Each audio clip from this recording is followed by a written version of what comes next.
2 semaines qu'on a publié le dernier épisode du podcast et c'est donc avec une rigoureuse précision helvétique qu'on vous retrouve aujourd'hui pour un nouvel épisode. Et bien évidemment, et comme à notre habitude, un épisode sur 2, je retrouve Hermano et on va discuter ensemble d'une thématique. Hermano, salut. Salut Greg, salut à tous, comment ça va ? Bah écoute, moi ça va très très bien. Et toi, comment ça va ? Bah écoute, avec les températures qui baissent, mais malgré tout qui restent relativement agréables, ça va mieux. Bon, il faut dire que je rentre de vacances aussi, donc j'ai pu profiter d'un peu de soleil, près de l'océan, du côté de la côte est américaine, c'était bien sympa. Mais maintenant il faut se remettre à nos fraîcheurs européennes. Ah bah c'est sûr, hein, là on est sur la période de l'année où il va falloir s'habituer à remettre une petite couche supplémentaire quand on va s'entraîner et puis malgré tout, hein, on profite encore de belles soirées. Et moi ce soir, juste avant d'enregistrer ce podcast, je profitais encore d'un petit entraînement de course à pied. C'était absolument pas désagréable. En tout cas, ça permet de courir dans des meilleures conditions que dans la canicule estivale. Bon, l'avantage, c'est que quand on court, qu'il fasse chaud ou froid ou un temps agréable, on peut toujours courir en extérieur. C'est rare quand même qu'on se cantonne à aller courir en intérieur. Par contre, au niveau du vélo, c'est un peu plus embêtant. Exactement. On va parler de cyclisme, on va parler de vélo. Alors, c'est peut-être un petit peu tôt pour parler d'entraînement vélo en intérieur, même si c'est quelque chose qu'on a noté pour un prochain épisode, de parler de home trainer et puis de l'avantage de s'entraîner, de continuer l'entraînement en hiver dans les régions où on peut vraiment plus rouler dehors. C'est entre autres un peu le cas chez moi, de s'entraîner sur le home trainer. Mais avant de mettre un vélo sur un home trainer, il faut avoir un vélo, Hermano. À moins qu'on invente un triathlon moderne sans vélo, mais pour le triathlon classique, je crois que l'on a besoin d'un vélo. Peut-être même de plusieurs. Alors, c'est toute la question qu'on va aborder dans l'épisode de ce soir. C'est de savoir, quand on est débutant à vélo, parce que c'est une question que des auditeurs nous ont posée et qui est revenue quelques fois, avant de se mettre au triathlon ou de se mettre sur des courses de cyclisme sur route, parce qu'il y a aussi des auditeurs qui font du cyclisme sur route sans vouloir nager ou courir, donc qui vont aussi devoir choisir un vélo pour aller faire de la compétition. Et puis c'est le sujet qu'on va aborder dans cet épisode. Bon bah j'ai hâte et surtout que ça va bien m'aider parce que comme tu le sais, ça fait quelques temps que je suis pas remonté sur le vélo, que je n'ai pas repris le triathlon et il va peut-être falloir que je m'en rachète un, donc ça va beaucoup m'aider, je pense. Eh ben, écoute, la première question, c'est de savoir à quel moment on décide d'investir dans un vélo de route, parce que c'est vrai que maintenant, au niveau du vélo, il y a un choix qui est vraiment très important. Alors, si on veut faire du sport plaisir, on peut partir sur du VTT, on peut partir sur du vélo de route, on peut partir sur du gravel, qui est un petit peu à mi-chemin entre les deux, et c'est très à la mode en ce moment, c'est-à-dire de pouvoir faire de la route, ou en tout cas faire du chemin, et puis tout d'un coup de s'écarter un petit peu, puis de rouler dans des passages un petit peu plus nature, entre guillemets. Donc nous on va vraiment se concentrer dans cet épisode sur le choix d'un vélo de route, mais avant de choisir un vélo de route, on peut déjà se poser la question, est-ce que je prendrais pas plus de plaisir sur un VTT ou sur un vélo de gravel? Bien évidemment en 35 minutes, comme on a l'habitude d'enregistrer nos épisodes, on va pas pouvoir parler de toutes ces catégories de cyclisme qui sont pour autant très intéressantes, mais on va se concentrer sur le vélo de route avec en fond quand même l'idée de parler aux triathlètes ou aux futurs triathlètes en tout cas qui nous ont posé la question, mais je pense qu'il y a des choses à prendre pour toute personne qui s'intéresse au cyclisme.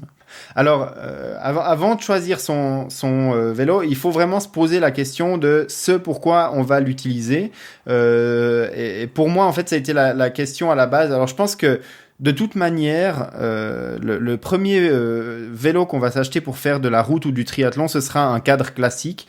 Alors quand je dis cadre classique, ça veut dire quoi ? Ça veut dire que ce sera un vélo de route avec le guidon qu'on connaît. C'est-à-dire c'est basiquement le vélo qui est utilisé par tous les coureurs du Tour de France en dehors des étapes de contre-la-montre, avec le guidon recourbé, sans prolongateur, et puis qui correspond parfaitement à tout type d'épreuve qu'on peut faire. Parce que il faut savoir que en fonction de l'épreuve qu'on souhaite réaliser, que ce soit des épreuves des cyclosportives, que ce soit des triathlons, que ce soit des compétitions un petit peu plus relevées, on pense par exemple à la cyclosportive de l'étape du Tour, etc. Il y a un règlement technique par rapport au matériel qu'on peut utiliser. C'est pareil en triathlon, et puis ne pas se retrouver limité dans les épreuves qu'on va pouvoir réaliser avec le vélo, parce que tout d'un coup on a mal choisi et puis on a pris quelque chose qui ne correspond pas au règlement en question. En parlant de règlement, tu veux que je te raconte une anecdote ? Dis-moi ton anecdote. Tout début où j'étais au Luxembourg, j'ai pris mon petit vélo, j'ai tout mis dans ma housse de transport, je suis arrivé au triathlon de Paris, qui est à courte distance, avec drafting autorisé. Et là, les mecs de l'organisation, quand je suis arrivé devant le parc, m'ont dit ta, il faut avoir au moins 12 bâtons, si ce n'est 16. Donc, si t'as pas d'autres roues, tu prends pas le départ. Et oui, c'est justement pour éviter ce problème que tu as rencontré bien malgré toi qu'on va aborder les différents règlements qui régissent les courses dont on va parler. Donc il y a un règlement qui chapeaute un petit peu le tout, c'est le règlement UCI, le règlement technique UCI, Union cycliste internationale. Donc c'est vraiment le règlement qui régit toutes les courses de vélo sur Terre, en gros. En même temps, les courses de triathlon, que ce soit les courses de triathlon régies par l'ITU, donc l'International Triathlon Union, ou alors la WTC, la World Triathlon Corporation, parce que évidemment, une seule ça aurait été trop facile, donc il y en a deux. Mais toutes les deux, acceptent le règlement UCI comme étant valable sur leurs épreuves. Ça veut dire que si on choisit un vélo conforme UCI pour les épreuves sur route, on pourra l'utiliser sur toutes les épreuves de cyclisme et sur toutes les épreuves de triathlon. Donc c'est pour ça que c'est le choix un petit peu par défaut que je recommande à tout débutant en triathlon, c'est-à-dire qu'ils prennent un cadre de route qui s'assure qu'il a des roues conformes UCI, c'est-à-dire comme tu l'as très bien expliqué avant, avec maintenant je crois que le règlement stipule qu'il doit y avoir au moins 12 rayons, mais à confirmer, s'assurer qu'on a des roues qui sont conformes au règlement UCI et puis un vélo UCI, et comme ça on n'a pas ce problème que tu as rencontré au triathlon de Paris avec un commissaire de course qui à l'entrée du parc vélo ou du départ de la course nous dit non, votre vélo il est pas conforme, vous pouvez pas prendre le départ. Ça évite énormément de problèmes et de frustration. Et c'est vraiment le vélo que je recommande à tous les débutants, soit en cyclotourisme, soit en triathlon, sachant que on trouve tout type de cadre dans cette catégorie de vélo de route générique. Par exemple, dans les cadres qu'on a l'habitude de voir sur le Tour de France, sur des étapes de plat, on voit des cadres qui sont beaucoup plus profilés, qui sont beaucoup plus typés pour déjà de l'aérodynamique, donc qui conviendront très bien à des triathlètes qui veulent se lancer sur des courses sans drafting, même si c'est pas un vélo de contre-la-montre en lui-même, ça va déjà avoir un côté un petit peu aérodynamique et qui va nous permettre déjà d'être performants sur des courses sans drafting. Donc le drafting, pour rappel, c'est le droit de rouler dans la roue du cycliste qui nous précède, c'est-à-dire de rouler en paquet ou en peloton. Ça diminue donc l'effort qu'on doit fournir pour tous les cyclistes qui sont derrière le premier, puisqu'il y a moins de résistance à l'air, et donc c'est plus facile de pédaler et d'avancer vite. À contrario des contre-la-montre UCI ou alors des courses de triathlon sans drafting, c'est-à-dire où on doit se situer au moins à 12 mètres du cycliste qui nous précède, et là c'est chacun pour soi, chacun fait le même effort et on peut pas s'abriter derrière un autre cycliste pour économiser de l'énergie. Est-ce qu'on a le droit de s'abriter derrière la moto de l'arbitre ? Alors, tu peux essayer, mais l'arbitre, il risque très rapidement de se retourner et de te montrer un beau carton bleu ou un carton rouge. Je déconseille à n'importe quel triathlète, et même sur les courses avec drafting, ne draftez que des coureurs qui sont dans votre catégorie et dans le même tour que vous, et pas les motos ou les voitures de l'organisation. On voit souvent sur le Tour de France des coureurs qui sont un petit peu au bout du rouleau, qui essayent de remonter depuis l'arrière du peloton, qui se mettent dans la voiture du directeur sportif, mais si ça se voit et que c'est trop flagrant, le coureur peut se prendre une pénalité. Et je crois même qu'en triathlon, maintenant en France, quand le drafting est autorisé, t'as le droit de drafter que avec tes adversaires, enfin les autres participants de la course, mais t'as pas le droit de drafter derrière une voiture ou une moto. Même en course à pied, les femmes n'avaient pas le droit de s'abriter derrière les hommes. Je sais pas si ça a changé. Alors en course à pied, c'est beaucoup plus difficile d'appliquer ça. Je suis pas sûr qu'il y ait un règlement stricto sensu, mais par contre sur le cyclisme, c'est sûr que si moi je suis en groupe d'âge et qu'il y a du drafting et que tout d'un coup il y a la première pro féminine qui me prend un tour et qui passe à côté, je me dis tiens, elle a une allure que je pourrais tenir si je suis dans sa roue. Même si le drafting est autorisé, j'ai pas le droit de prendre sa roue parce qu'elle est pas dans la même catégorie que moi. Elle est en élite femme, moi je suis en groupe d'âge homme, j'ai pas le droit de prendre sa roue. Après c'est beaucoup plus difficile de savoir si un élite homme qui a pris un tour est dans la même catégorie que moi, donc l'arbitre peut laisser un petit peu de marge de manœuvre, mais si je suis manifestement dans les roues d'une cycliste ou d'un cycliste qui est pas dans ma catégorie, je peux être sanctionné. D'où la couleur des dossards. D'où la couleur des dossards. Pendant qu'on parlait, j'étais en train de vérifier, en France, la réglementation nationale dit que c'est 16 rayons pour une course avec drafting. D'accord. Donc 16 rayons. Donc bon, en général, quand on achète un vélo de stock, c'est-à-dire que on le personnalise pas ou on le fait pas personnaliser par son vendeur de vélo et qu'on l'achète issu du fabricant tout monté, il vient avec des roues qui sont normalement légales UCI. Donc là, il n'y a pas de problème. Après, il y a aussi l'UCI qui publie une liste particulière de roues qui ne correspondent pas au règlement de base, mais qui sont quand même autorisées en compétition. Donc voilà, pour les utilisateurs un petit peu plus avertis qui veulent choisir du matériel un peu plus spécifique, penchez-vous quand même sur les règlements, ça vaut la peine avant de le faire. Personnellement, j'ai récemment changé de vélo de triathlon. Enfin, j'attends, au moment où on enregistre ce podcast, j'attends la livraison du nouveau vélo. Et ce vélo est particulier. Et vraiment, je me suis assuré qu'il était conforme aux règles ITU et WTC, parce que je sais qu'il n'est pas légal au niveau UCI, mais ça, c'est un choix personnel. Et donc, du coup, voilà, j'ai fait cette vérification au cas pratique au moment de choisir le vélo de triathlon qui sera le mien la saison prochaine. Oh là là, hâte de voir ça. Et juste pour finir sur les roues, c'est vrai que comme tu le précisais, il faut vérifier parce qu'il y a certaines roues qui sont homologuées parce que la règle des 16 rayons n'est pas la même pour les bâtons. C'est-à-dire quand on a des roues qui sont pas composées de rayons mais de bâtons droits et épais, c'est moins nombreux. Mais à vérifier, il faudrait ressortir le texte pour nos auditeurs. Voilà, donc si on achète des roues spéciales, quand même vérifier la compatibilité sur les courses avec drafting, les courses UCI et les courses sans drafting, puisque c'est 3 règlements distincts.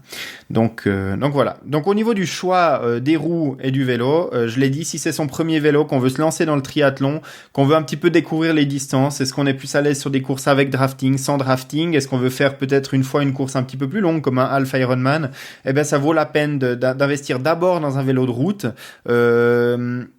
Je recommande quand même de mettre un certain prix, pas forcément pour dépenser de l'argent absolument, mais ne pas acheter un vélo de premier prix si vraiment on sent que c'est quelque chose qu'on va faire régulièrement, parce que c'est quand même un outil de travail important le vélo, hein, pour un triathlète et encore plus pour un cycliste, mais c'est quand même la discipline dans laquelle on va passer le plus de temps, qu'on va faire le plus de volume, et comme avoir des chaussures confortables pour faire de la course à pied, on va pas prendre des chaussures de premier prix pour aller faire un marathon. Eh bien, c'est pareil avec un vélo. On va prendre quand même un vélo qui offre certaines performances, certaines garanties de sécurité aussi. Maintenant, on trouve des vélos avec des freins à disque qui offrent une sécurité au freinage qui est quand même plus grande. Alors certes, ça a quelques inconvénients comme un ajout de poids sur le vélo, mais par contre, au niveau de la gestion du freinage et puis de la régularité du freinage, par exemple en conditions humides, le frein à disque a quand même apporté beaucoup. Et je pense que pour un cycliste débutant, ça vaut quand même largement la peine maintenant d'investir dans un vélo qui a cette technique de frein là. C'est quand même beaucoup plus rassurant que freiner avec des patins sur du carbone. Donc voilà, au niveau de l'aspect général, le choix du vélo et surtout le choix de la taille du cadre, et encore c'est quelque chose que j'ai rencontré encore récemment en choisissant mon propre vélo, c'est toujours quelque chose d'assez compliqué. Parce que le constructeur du vélo va nous donner des cotes, il va nous donner la sortie de la tige de selle maximale, il va nous donner la hauteur maximale de la sortie du guidon, la longueur du cadre, et puis différentes mesures. Mais tout ça, ça va être très très abstrait pour la personne qui veut acheter son premier vélo. Donc ce que je recommande absolument, et c'est la même chose que pour les combinaisons de natation ou pour les chaussures de course à pied, c'est aller chez un vendeur local de vélo, chez un vélociste à côté de chez vous, et puis demander les vélos qu'il a à l'essai, aller faire une sortie d'essai sur un cadre qui semble correspondre à votre besoin, à votre taille, et puis rouler quelques kilomètres avec pour voir si vous vous sentez bien sur le vélo. Alors c'est sûr qu'une sortie de 10 km sur un vélo d'essai, ce sera pas la même chose qu'une sortie de 100 km après qu'on va faire à l'entraînement, mais ça donne déjà une idée de voir si le cadre est vraiment trop grand, vraiment trop petit, et puis le vélociste en professionnel qu'il est, ou en tout cas qu'il devrait être, eh bien pourra vous dire, dès qu'il vous voit sur le vélo et qu'il vous voit pédaler au loin, eh bien dire attention, votre cadre il est trop long, vous allez trop allonger pour être sur le guidon, ou alors il est trop petit, vous avez les genoux qui tapent déjà quasiment les coudes. Et puis voilà, c'est des choses quand on est débutant, on s'en rend pas forcément compte, mais quand on monte sur un vélo puis qu'on commence à pédaler, c'est des choses qui deviennent flagrantes. Ouais, en général, tu disais dans une sortie de 10 km, ce sera pas celle de 100 km, mais quand même, sur 10 km, on se rend très vite de compte si le vélo n'est pas adapté. Ah, s'il y a des gros problèmes de gestion de taille du vélo, ben, c'est sûr que ce sera clairement manifeste sur 300 mètres. Mais par contre, c'est vrai que le confort sur le long terme, après, ben voilà, c'est des petits réglages. Mais si on a déjà choisi la bonne taille de vélo, on pourra toujours mettre une potence plus longue, plus courte de 1-2 cm pour peaufiner le positionnement sur le vélo. Si la taille du cadre ne correspond pas déjà à l'origine, ben, ce sera très très compliqué de rattraper le coup. C'est pour ça que je déconseille l'achat d'un vélo, en tout cas d'un premier vélo ou alors d'une marque dont on ne connaît pas bien les cotes et puis comment est la géométrie du vélo. De faire son achat au petit bonheur la chance sur internet et puis de recevoir son vélo, c'est vraiment une loterie que personnellement je ne tenterai pas. Donc tu disais pour les débutants de prendre un vélo de course plutôt classique, un vélo de route. Je crois qu'il y a quand même une chose qui est primordiale, c'est que il y a plusieurs géométries de cadre. En gros, à taille de cadre identique, un cadre qui aura une allonge plus longue et une longueur de tige de selle plus longue sera plus confortable que quelque chose qui est plus compact où là on sera plus sur la performance. Alors ça dépend, le confort est tout relatif. Après ça dépend déjà de chaque individu, de chaque morphologie. C'est vrai qu'il y a des personnes qui ont des longs bras, donc qui nécessitent d'avoir un cadre un petit peu plus long ou d'avoir un guidon un petit peu plus loin. Il y a des personnes qui ont des longues jambes, mais qui ont un haut du corps peut-être un petit peu plus ramassé, et pour lequel il faudrait une autre géométrie avec une sortie de selle plus grande, mais par contre un guidon plus rapproché. Et ça, c'est des choses aussi qu'on va voir lors de notre test chez le vendeur de vélo. Alors demandez à tester plusieurs modèles et vous verrez qu'il y a des différences assez flagrantes, même si on prend un taille 54 chez un fabricant puis chez un autre, puis dans un type de vélo plus profilé pour aller vite au plat ou alors plus pour la grimpe en montagne, il va y avoir des différences manifestes de positionnement et c'est là qu'on va se rendre compte, tiens, je suis un peu plus à l'aise de pédaler sur celui-là, ou tiens, celui-là je l'aimais beaucoup au plat mais alors en montée ça allait pas du tout. Donc voilà, ce genre de petits détails qu'on peut voir en essayant à vélo. Après, c'est vrai, on l'a dit et je le répète, si on part pour faire des cyclosportifs comme par exemple l'étape du Tour où on sait qu'il y aura 3-4 cols à faire qui sont des cols importants parce que le Tour de France en général on voit des cols qui sont pas des petits machins. Donc là c'est vrai qu'il faut un vélo sur lequel on est confortable et qui soit léger et qui soit suffisamment dynamique pour continuer à être agréable même quand on devient fatigué. Et par contre si on prend un cadre très très costaud, très très rigide et qui va envoyer du lourd sur le plat, par exemple si on veut faire du triathlon sans trop de dénivelé et puis envoyer fort sur le plat avec des tubes très aérodynamiques mais très rigides, et ben c'est deux choses complètement différentes et là prendre un vélo passe-partout nous permettra déjà de trouver un petit peu les courses ou les types de parcours sur lesquels on est le plus à l'aise et puis ensuite dans l'évolution normale, et bien ce sera de choisir un vélo qui sera plus typé là-dedans. Donc si on sait pertinemment que nous, ce qu'on aime, c'est la montagne, c'est d'aller faire le col de l'Izoard, le col de la Madeleine, le col du Galibier dans la même journée, eh ben, il faudra pas choisir un vélo de sprinter super rigide, mais un truc plus dynamique. Et puis, inversement, si je veux faire du triathlon au plat, ben, je vais choisir un vélo qui a déjà un cadre, pas avec des tubes ronds, mais avec des tubes en forme de goutte d'eau pour avoir cette aérodynamique, cette aide aérodynamique.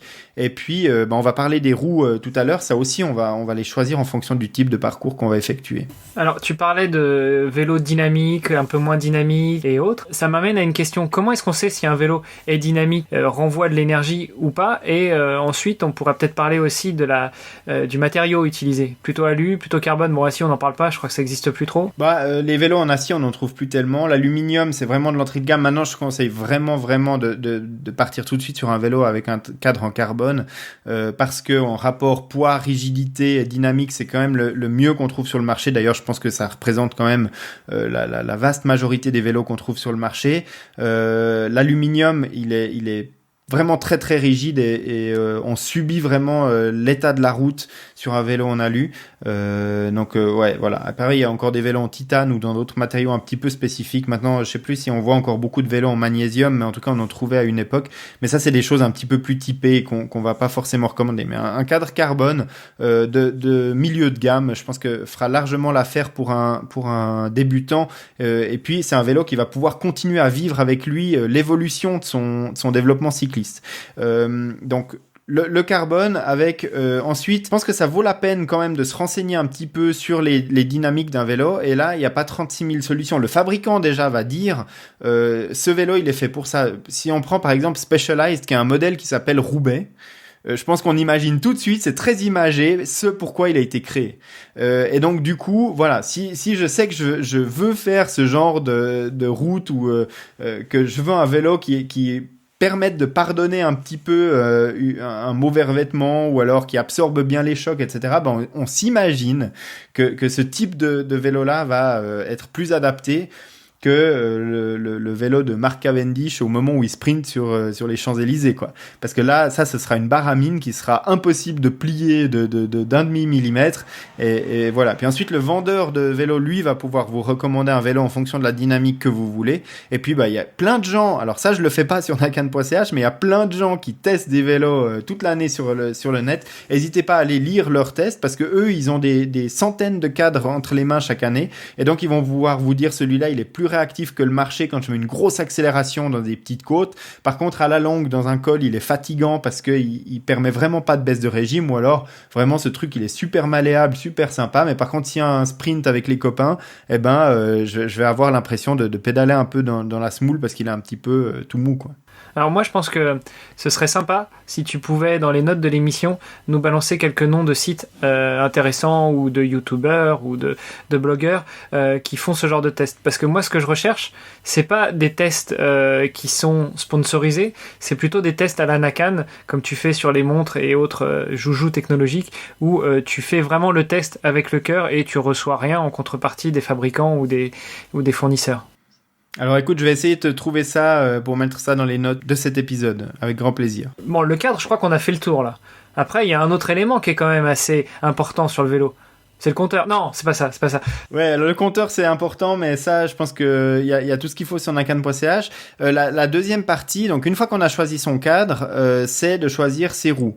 Et les roues, ça a une importance capitale parce que si le cadre, il a une dynamique, il a quelque chose d'important au niveau du confort, etc. Les roues, c'est ce qu'on va mettre en mouvement sur le vélo. C'est là qu'on va transmettre l'énergie qu'on imprime pour avancer. Et donc, c'est un élément capital dans le choix. Et il y a plusieurs éléments au niveau des roues qui sont importants. Donc, on a parlé du nombre de rayons, ça c'est principalement au niveau du règlement. Et ça, c'est important de se conformer au règlement des courses auxquelles on va participer. Et tu sais pourquoi le nombre de rayons est... Tu dis les raisons pour lesquelles le règlement impose un... Alors, c'est parce qu'il y a eu des chutes dans lesquelles plusieurs cyclistes ont été embarqués. Si tu as un bras qui passe entre les bâtons d'une roue à bâton, comme on en avait vu quelques-unes à 3 ou 4 bâtons, et ben tu risques de te casser le bras ou voire pire. Et donc du coup, ça peut être dangereux. Et c'est pour ça qu'ils les ont interdits. Et plus il y a de rayons, plus il y a de chances que ton bras il passe pas entre les rayons, mais qu'il soit renvoyé un petit peu à l'extérieur de la roue qui est en train de tourner. Et donc du coup, le risque est moins grand. Donc voilà, c'est pour des raisons sécuritaires. Et c'est aussi pour ça, maintenant, on l'a dit, le frein à disque est autorisé sur toutes les compétitions, triathlon, UCI, que ce soit avec ou sans drafting. Par contre, il y a eu des autorisations, puis ensuite des retours arrière où il y avait plus que les freins sur jantes qui étaient autorisés, puis enfin les disques, parce qu'il y a eu des blessures, il y a eu des chutes où des gens se sont fait un petit peu découper les jambes par des disques. Maintenant, on a revu un petit peu la forme des disques, on a surtout revu la forme des arêtes, où maintenant les disques, il y a des règlements spéciaux par rapport aux disques qu'on doit utiliser. Alors rassurez-vous, lorsqu'un vélo vient avec des disques, maintenant ils sont tous conformes à ces nouvelles règles UCI, avec des angles à 45 degrés et plus des angles droits.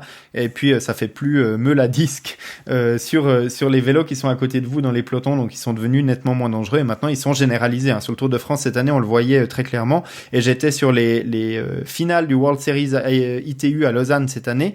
Là, on voyait encore beaucoup de triathlètes avec du drafting autorisé, avec des freins à disque. Et il y a vraiment pas de problème majeur par rapport à ça. Donc voilà, le règlement évolue aussi. On parlait des roues. Maintenant les roues, justement, elles sont en mouvement. Justement, c'est là qu'on imprime la force, donc qu'on avance en fait, qu'on imprime le mouvement pour avancer sur le vélo. Et c'est ce qui nous connecte à la route, entre guillemets, la roue. Donc elle a plusieurs caractéristiques qui doivent être prises en compte. Il y a la rigidité de la roue. Il y a le profil, c'est-à-dire que plus on a une jante haute, plus on va pouvoir imprimer de force et garder de l'inertie par rapport au mouvement, mais plus ça va être compliqué de les maintenir en montée. Il y a le poids de la roue qui va avoir un impact aussi. Et puis jusqu'aux courses où on est soi-même contre le chrono, c'est-à-dire les courses où on n'a pas de drafting autorisé, eh bien c'est d'aller sur ces roues à bâton dont tu parlais. Et puis à l'arrière, on trouve souvent des roues pleines. Ça c'est vraiment pour profiter de l'inertie, et puis quand il y a un vent latéral ou un vent qui peut nous aider à avancer, ça va être de faire un peu cet effet voile de bateau avec la roue pour qu'on exploite cette force du vent pour aller plus vite. Donc voilà, il y a vraiment tout type de roue. Et on se retrouve parfois confronté aussi à ce choix. Maintenant, j'ai choisi mon cadre, j'ai trouvé un cadre qui me convient bien. Qu'est-ce que je dois choisir comme roue ? On va pas utiliser les mêmes roues pour grimper le galibier ou pour faire un triathlon à plat, même en drafting, parce que on cherche des dynamiques qui sont différentes. Quand je suis en montée de col, j'ai besoin de roues qui sont extrêmement légères, parce que je vais avoir une relance à faire quasiment à chaque coup de pédale. Ça veut dire que plus ma roue elle est lourde, plus je dois emmener de poids à chaque coup de pédale, et donc dans un col, vu le nombre de tours de pédale qu'il va falloir faire pour aller en haut du galibier, ça va être énormément d'énergie dépensée pour rien à l'arrivée si j'ai des grosses roues bien lourdes. Voilà, le galibier en roue pleine, ça doit être sympa. Alors, je sais pas si ça s'est déjà vu. Et d'ailleurs, je me demande, parce que tu vois, il y a le triathlon de Embrun où il y a le col de l'Izoard à passer. Donc le col de l'Izoard, c'est pas le plus difficile, mais bon, ça reste quand même un col hors catégorie du Tour de France. Et là, je me demande s'il y a pas quelques fous furieux triathlètes qui se disent, il y a quand même une section roulante sur un bout de ce triathlon, je vais m'envoyer ça avec une roue pleine. Il me semble qu'à Embrun, t'as quand même une station de ravito, donc tu peux mettre aussi bien ton ravito perso en termes d'alimentation que de vêtements, que de roues, donc tu peux très bien aussi laisser une roue là-haut. Alors attention, parce que le règlement de certains triathlons, alors celui d'Embrun en particulier, je le connais pas, mais qui interdit le remplacement de ce type de périphérique sur son vélo. C'est-à-dire que le vélo doit arriver exactement dans le même état qu'il est parti. On n'a pas le droit de changer des roues ou ce genre de choses. Alors évidemment, si on perce une chambre à air, on va pouvoir la changer en route. Mais par contre, je peux pas prendre des roues aéro sur la première partie à plat et puis finir avec des roues de montagne.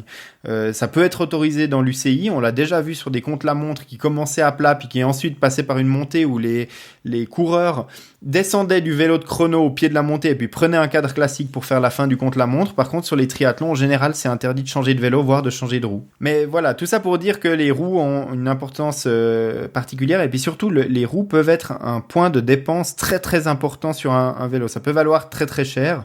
Donc, on trouve des compromis à moindre coût.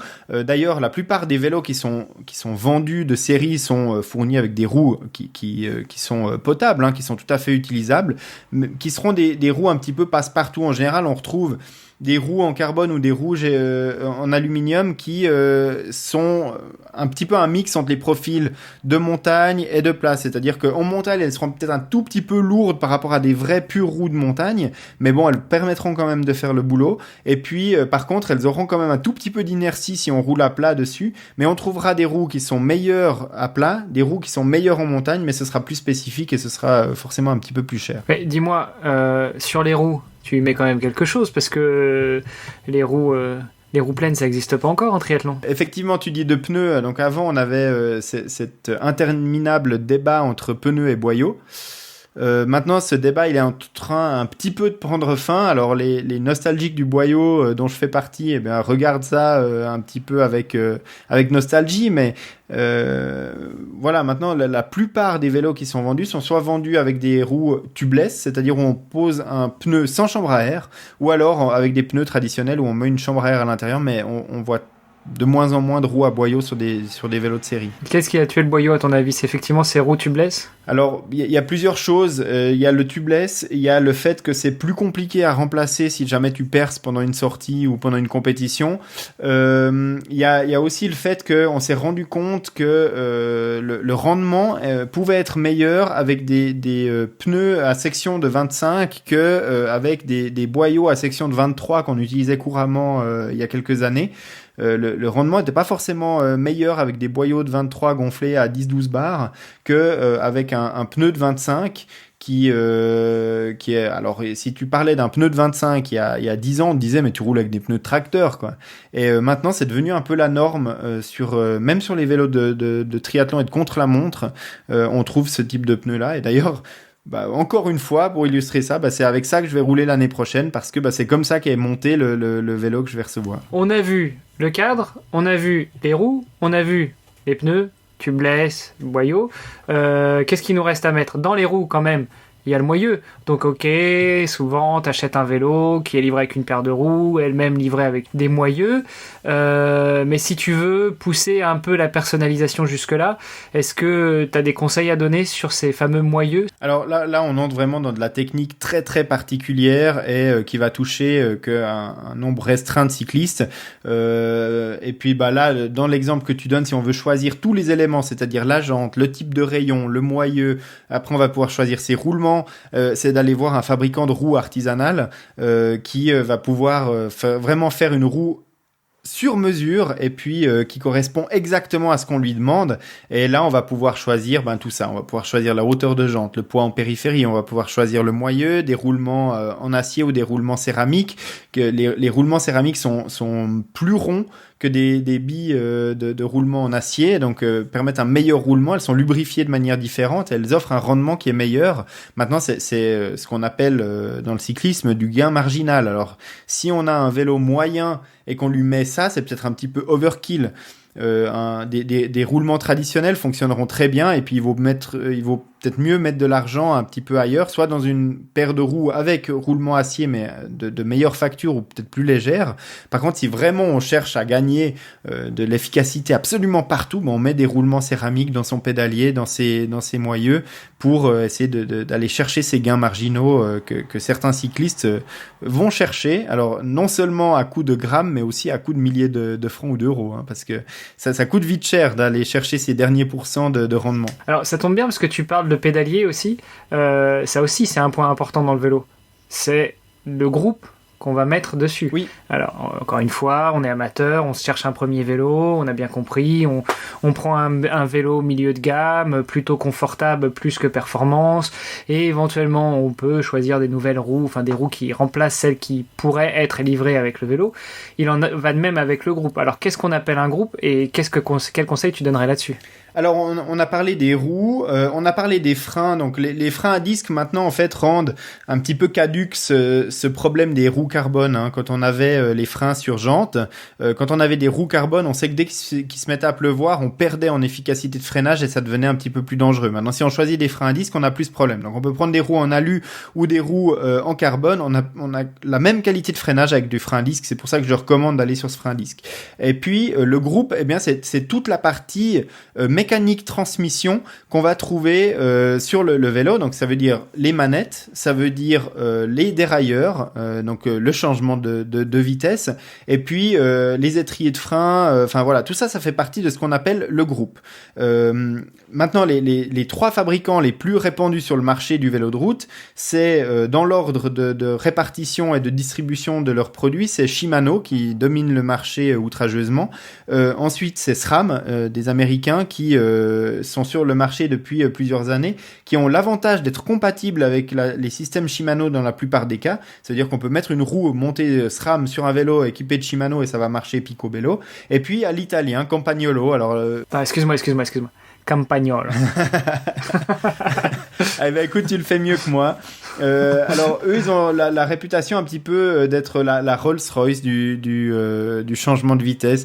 Et puis il y a aussi les adeptes de la marque italienne qui restent fidèles, qui sont attachés à cette marque. On voit un petit peu moins souvent, mais par contre qui fait vraiment des très très beaux groupes.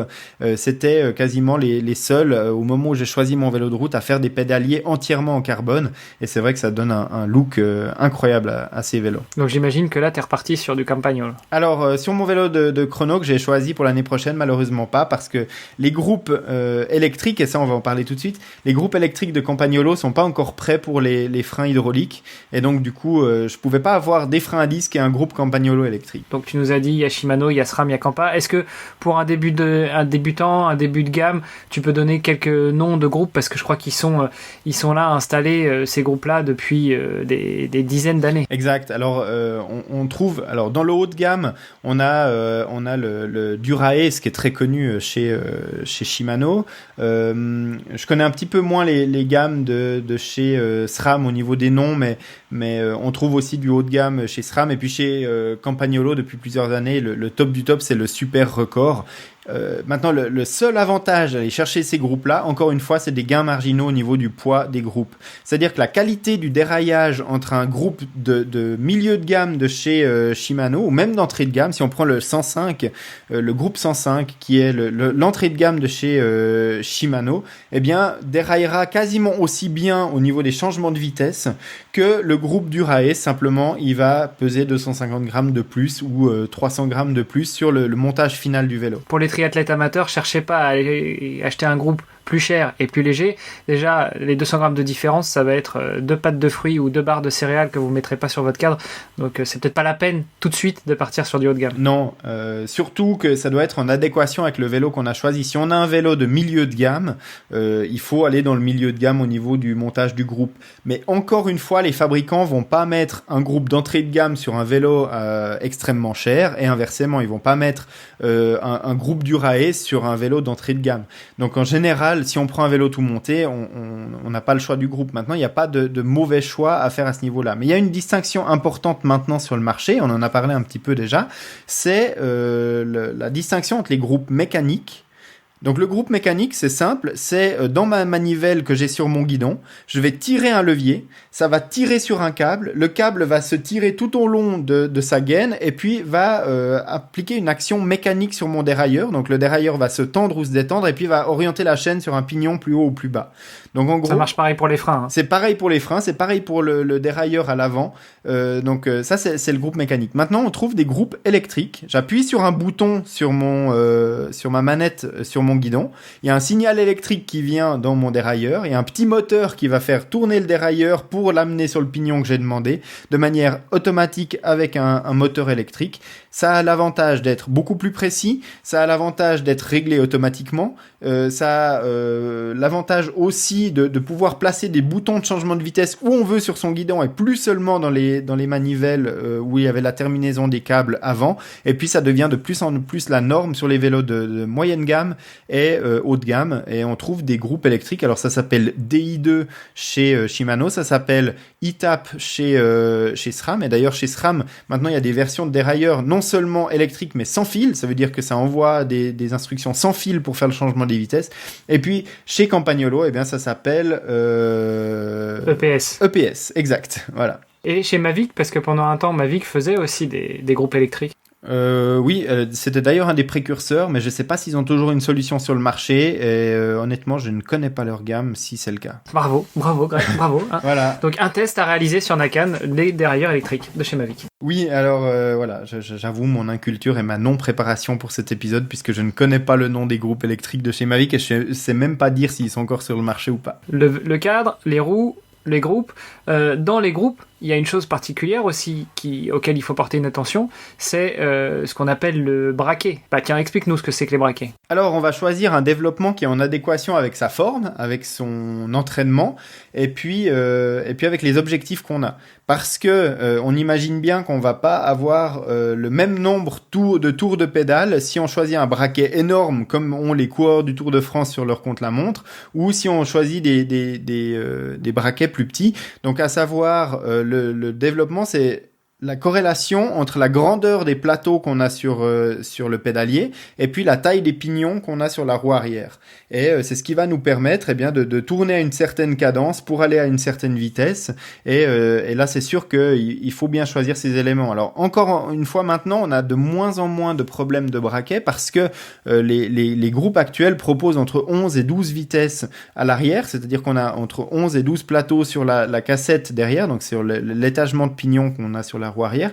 Et puis cet étagement, il peut être très important. Maintenant, on trouve chez Shimano, par exemple, en standard, des cassettes qui proposent des étagements 11-30. Ça veut dire que le plus petit pignon, il a 11 dents, et le plus grand, il en a 30. Donc, c'est très important comme plage de développement. Et puis, maintenant, le consensus sur la plupart des vélos. Avant, on trouvait soit les pédaliers compacts, soit les pédaliers dits classiques, où on trouvait soit du 34 et 50 dents à l'avant, soit je crois que c'était du 48-53, et maintenant on a trouvé des rapports intermédiaires, et je crois que la plupart des vélos maintenant sont vendus avec du 36-50 ou 36-52.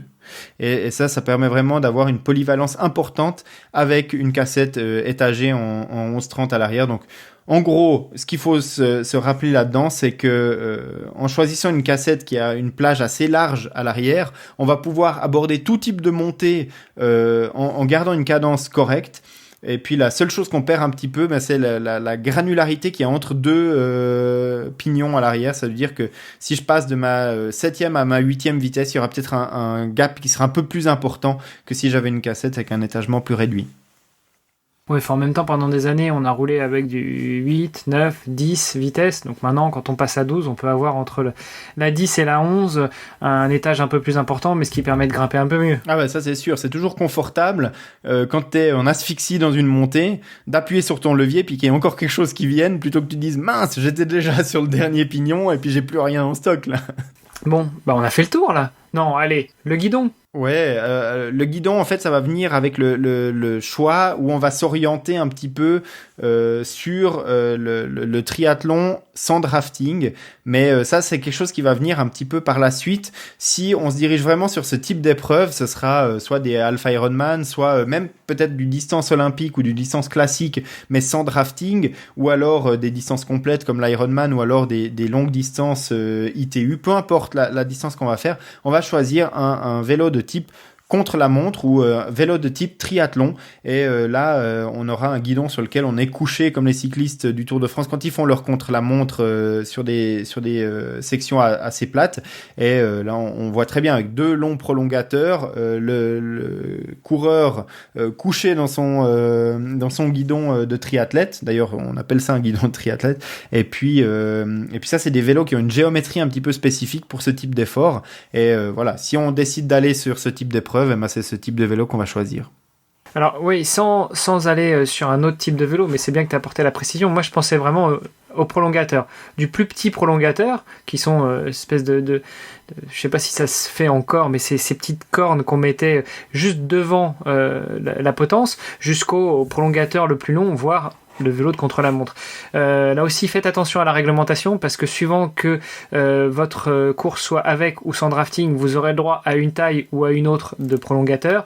Et puis, si c'est une course avec drafting, il y a des tailles maximum de prolongateurs à pas dépasser. Il y a même des types de prolongateurs à bannir. En fait, c'est très simple. Si vous faites une course avec drafting, donc où vous avez le droit de rouler dans la roue du coureur qui vous précède et que vous voulez utiliser des prolongateurs, prenez une planche de bois, vous la posez contre le guidon, et si la planche de bois arrive à toucher le bout des deux cocottes, donc là où il y a les deux leviers de vitesse, vous êtes bon. Par contre, si à cause du prolongateur qui est plus long que ces deux manettes de frein ou de dérailleur, eh ben c'est que votre prolongateur est trop long et il doit pas aller au-delà de la distance qu'il y a grâce aux deux manivelles de votre guidon. Et puis deuxième chose importante, c'est que s'il y a une course avec drafting, les deux prolongateurs, donc les deux tiges, doivent être reliés entre elles de manière rigide à leur extrémité. Donc ça doit être ponté par une partie soit en plastique rigide, soit en carbone, soit en métal ou en alu, peu importe, mais ça doit être ponté.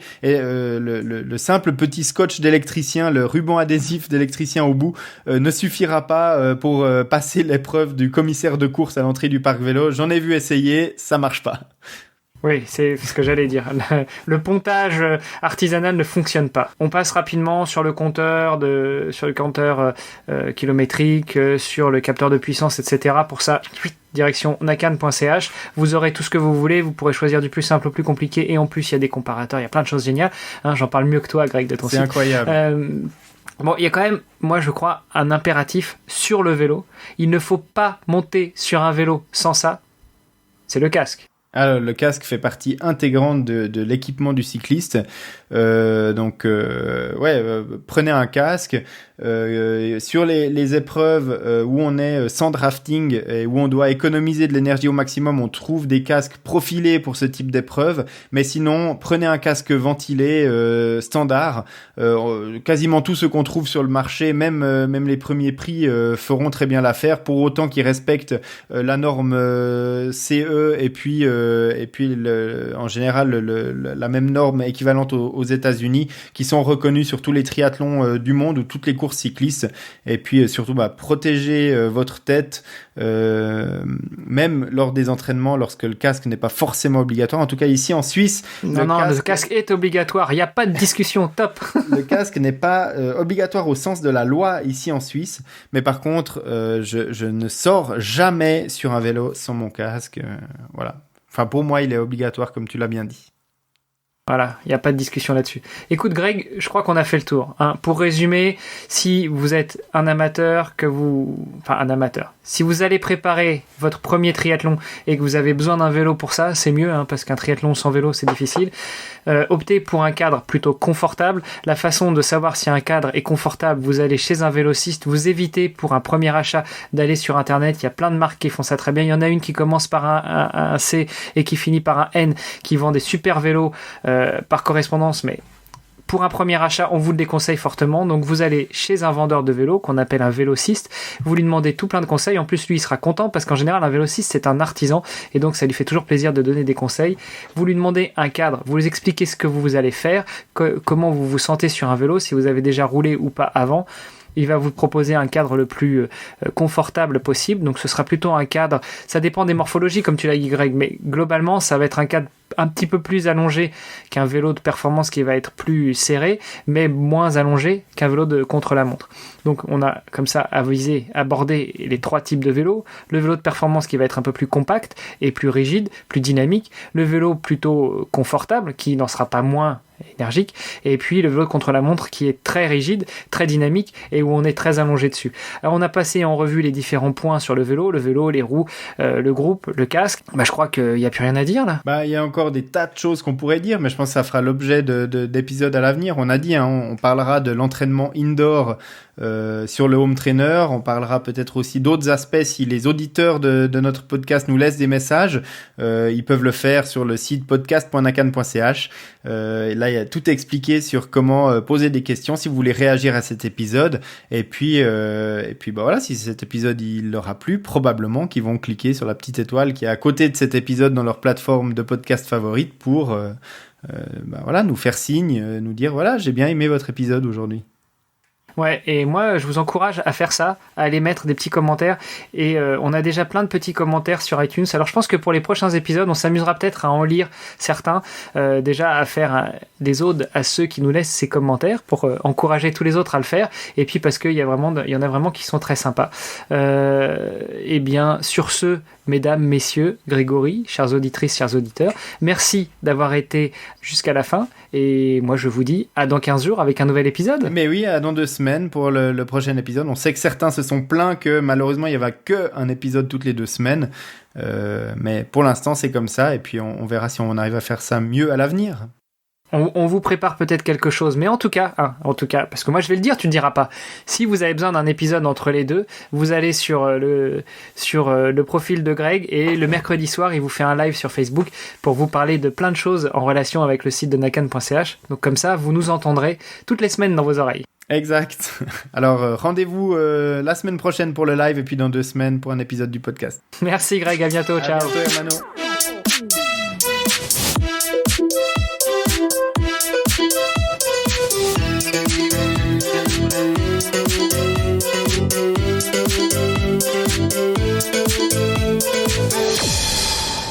Bonsoir Hermano. Bonsoir Greg. C'est quoi cette intro? Tu veux qu'on en refasse une? Bonsoir Hermano, salut, ça va? Je m'attendais pas à ça. Alors on va refaire.